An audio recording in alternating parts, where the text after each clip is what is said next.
So what do you have here, Daniel? Well, this is without a doubt the most beautiful trout I ever caught. Caught a lot of fish in New Zealand and in Denmark, of course, and Norway and Sweden, but this is by far the broadest, the widest, and you know, just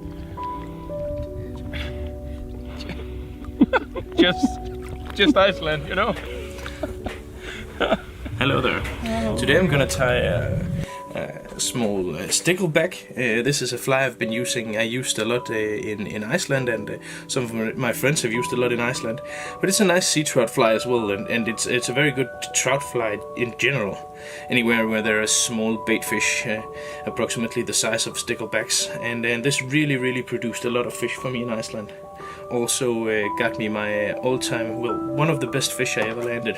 This huge Arctic char, almost around 4 kilos. That was simply just out of this world. So basically, what I've done is I added some tying thread to my hook here. This is an Arex, one of the new Arex hooks, a brand of hooks that I really enjoy using. They're strong, they're durable, and they hook very well. So it's a new brand, but a very serious one at that. And I expect a lot of my flies in my own box and in my videos to be tied on Arex from now on. Simply good, decent, very nice designed hooks that really works. So first off, I take a small bundle of marabou. I have trimmed this a bit with my fingers in order to make it not too long. This is just going to be a short tail, but in order to simply just have the effect I wish, like something like that. This is a size 4 hook, and basically that's a good size for these, because at least where I fished in Iceland, you wanted something that was a bit bigger than, well, what you ordinarily use, because these trouts, they meant business, and they were feeding, they were eating. Not everything that they were presented with, but size was not that important to them, and that's in general my experience with larger trout, or with trout in general. That if they've not seen, let's say, too many flies, they are opportunists, and they will strike large, even very large prey also, because they need to feed. They need to eat and be strong and big as fast as they can. Next up, I take some mylar tubing. This is black tone, which is a blend of some black strands inside pearl, which is a very good combination for many things. I really like that. And make two loose turns before I tie this down in order to get the base just right for this. So I'm really gonna clamp down on this here. And as you can see, I'm leaving these stumps to stick out, so I'm having the marabou mixed with some of the stumps from this mylar tubing, and that's a pretty nice effect. Like that. Good. And what I want to do here is to make sure that this stays exactly where I placed it. So I'm gonna add a bit of the brush-on Sabagap, something that also is a very nice product that really works. Good. Next off is I'm gonna take some rabbit sunker, and this is simply just a barred piece of sunker strip. But since when you open the package, these are not tapered, the strips here are not tapered, I'm gonna do that myself, because I think that very often can be quite crucial. The effect of that is very nice. Just had to adjust everything a bit.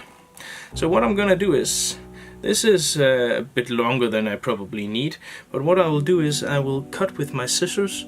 I will cut so that it tapers out into a tip. And I'll do that by turning it over and then simply taking my scissor, and that's gonna be hard to show you, but something like cutting on there. I can show you the result after I'm done.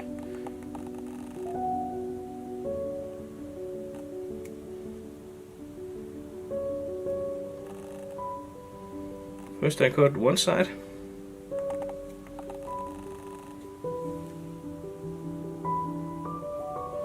And then I do it on the other side as well.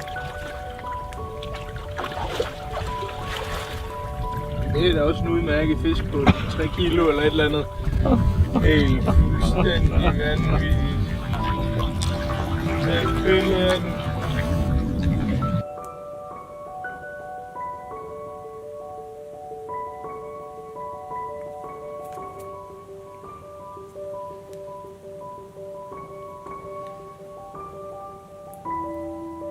I think you get the gist here.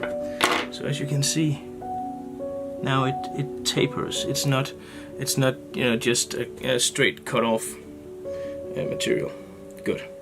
And then I will look at how long do I want this, and I want this to be roughly something like that.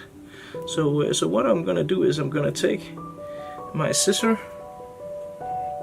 or my dubbing needle or whatever, and then I'm gonna hold some of the hairs back and some of the hairs down in front, and then I'm gonna take my scissor like so, and I'm gonna make sure that I have only the hairs in a special place. So I have all the hairs from in front, and I'm gonna take a bit of saliva to make it stay there. Also on the other side. So you can see now I have the exact point where I want this to be tied down. And I need that because the skin here is often too thick on these pre-cut packages. So I take and if it's too thick, it's going to give me a very broad and very clumsy tying down. So what I'm going to do is I'm going to take my scissor. I'm going to cut some of this off. And I'm gonna. It's very difficult to show you, but what I do is I actually take my scissor and then I cut some of this too thick skin on the underside here away to leave a thinner piece of skin for me to tie on. These soft pod guys, they know how to do stuff.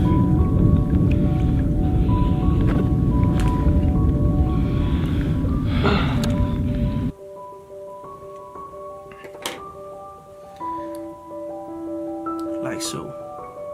I think you can see that actually. See? It's a lot thinner now. And that's what I was aiming for. So great. I'm gonna put this right here. And tie it down. Like so.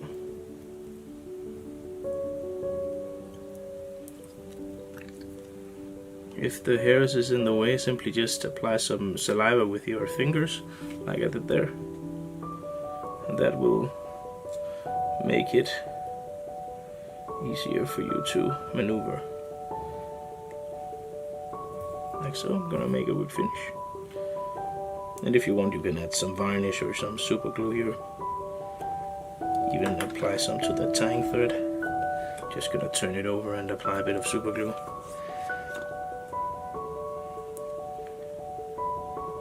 Just a small amount will suffice. Like so.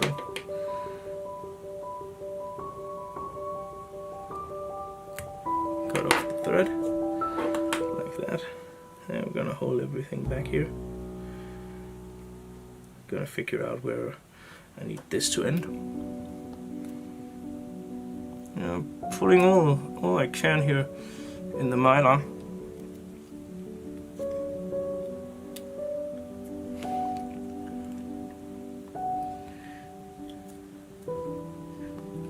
Like so. Again, I'm gonna give this a bit of super glue, otherwise this will have a hard time staying where it's placed. Like so. Super glue is my best friend. For a lot of stuff at least.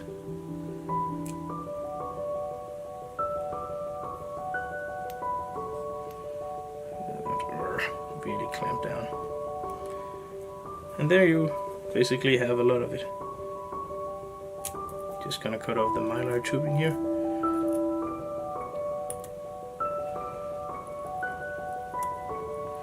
It's okay if you have, let's say, a couple of millimeters up to the head, because there's going to be a lot of things going on in a second here.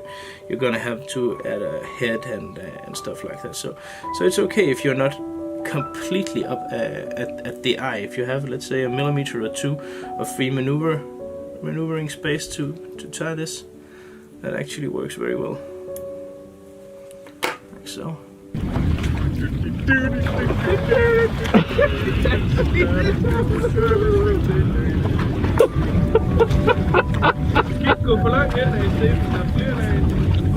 Jeg kan stående her.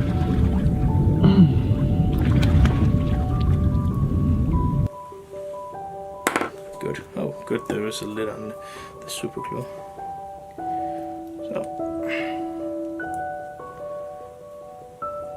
And then I take this and simply fold this forward. And again, I'm noticing exactly where I'm gonna tie this down. It's gonna be around there. And then I hold it up and I cut off all of the skin that is too much, because I want this to be easier for me to tie down without this being way too bulky. The trick here is not to cut all the way through the skin. If you do that, then well, basically you're screwed. So it takes a bit of practice, but once you have it, it's fairly easy to do time and time again. And you can cut way more off than what you would probably think, like so. And then I leave all this here.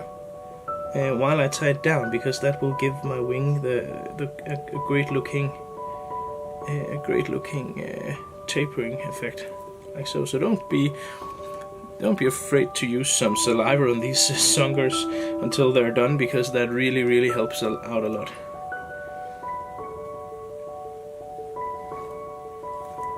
Like that. Gonna cut off all this here. I don't need that anymore. Like so.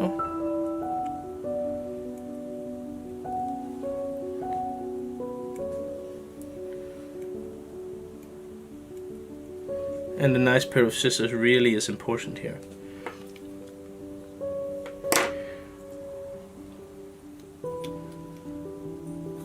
Like that. Everything is awesome. It really looks well.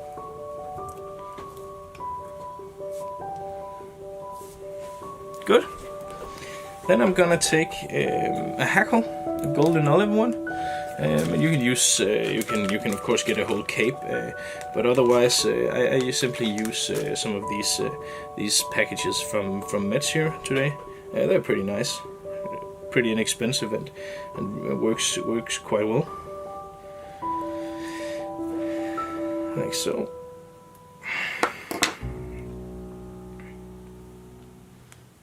Gonna turn the hackle here a couple of times.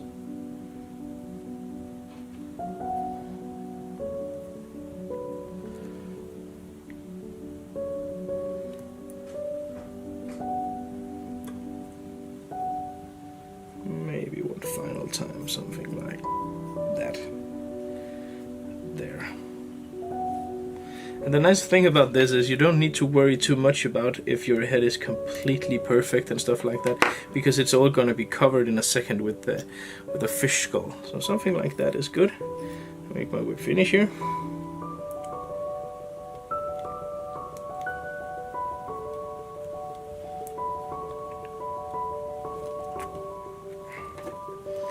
Cutting that off, like so. And then I'm gonna find me a fish mask. And of course these comes in all kinds of different colors, gold and stuff like that. I like this. This is the smallest size they have. This is the small one, and it has a keel. So you need to be certain about what size is up and what size is down. And the keel is the thicker part of this. And you simply just push that on there, like so.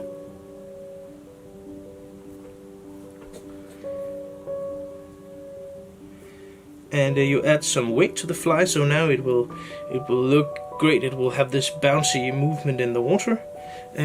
It finishes the fly off beautifully, and also it ensures that your fly, your head and stuff like that is not going anywhere. Of course, just to be certain, I'm gonna take a bit more super glue to make sure the head stays on there, like so.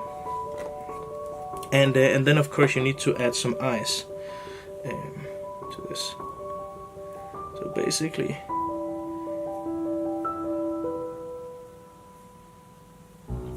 there it is. And I'm gonna take some. You can take some super glue or some UV glue. I'm gonna take some UV glue. There is eyes in the package with these heads, but I like a fluoro yellow eyes in 3mm instead of the rather dull ones that are in the package. Simply take a fluoro yellow one, add it there, add a bit more super glue, very small amount.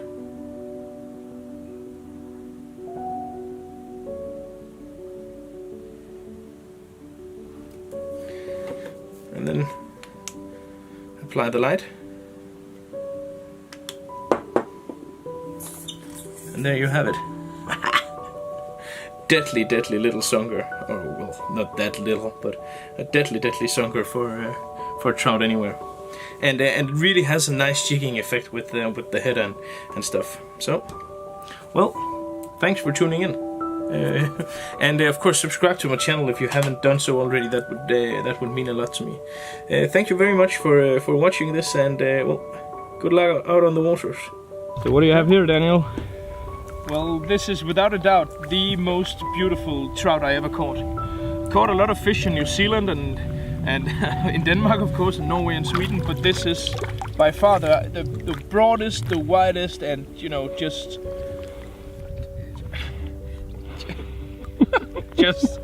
just Iceland, Oh my God.